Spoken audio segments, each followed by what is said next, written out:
में उच्च बुद्धि वाले एक गिरोह ने 4 खिलौना बंदूकों के सहारे रियो बैंक से $250 मिलियन चुरा लिए। और सबसे चौंकाने वाली बात यह है कि इस सदी की डकैती की योजना बनाने वाला व्यक्ति इसी फिल्म का पटकथा लेखक था और उनके चोरी करने के तरीके बहुत ही अद्भुत थे। वह एक बरसाती रात थी जब एक तेज गति से चलती कार के उठाए पानी ने आवेई को भिगो दिया। गुस्से में उसने अपने हाथ में पकड़ी गीली सिगरेट को फेंक दिया और सिगरेट का टुकड़ा गंदे पानी के साथ बहकर नाले में चला गया।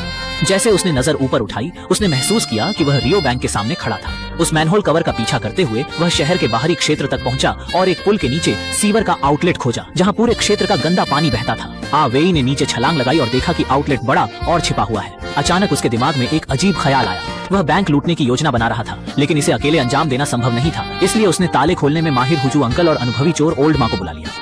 तीनों मैनहोल के पास पहुंचे और वहां से एक टेप मेजर को फेंका। इसके बाद वे सीवर के रास्ते टेप मेजर की लोकेशन पर पहुंचे।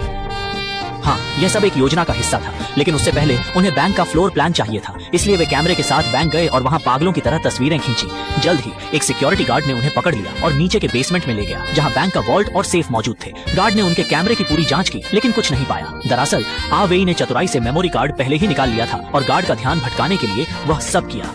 इसका अंतिम लक्ष्य बैंक वॉल्ट की सटीक लोकेशन की जानकारी प्राप्त करना था। आवेई ने अपनी बेहतरीन स्मरण शक्ति का इस्तेमाल करके बैंक का फ्लोर प्लान याद किया। इसके बाद वह एक साइकिल पर सवार होकर मैनहोल से लेकर बैंक के दरवाजे तक की दूरी मापने गया, जो लगभग 7.8 मीटर थी। उन्हें यह भी पता चला कि सीवर से लेकर जमीन की ऊंचाई 18 मीटर थी। गॉर्ज थ्योरम का इस्तेमाल करके उन्होंने बैंक के दिल तक जाने वाली एक गुप्त सुरंग बनाने की योजना तैयार की। इतना चतुर चोर हो तो वाकई सिरदर्द बन जाता है।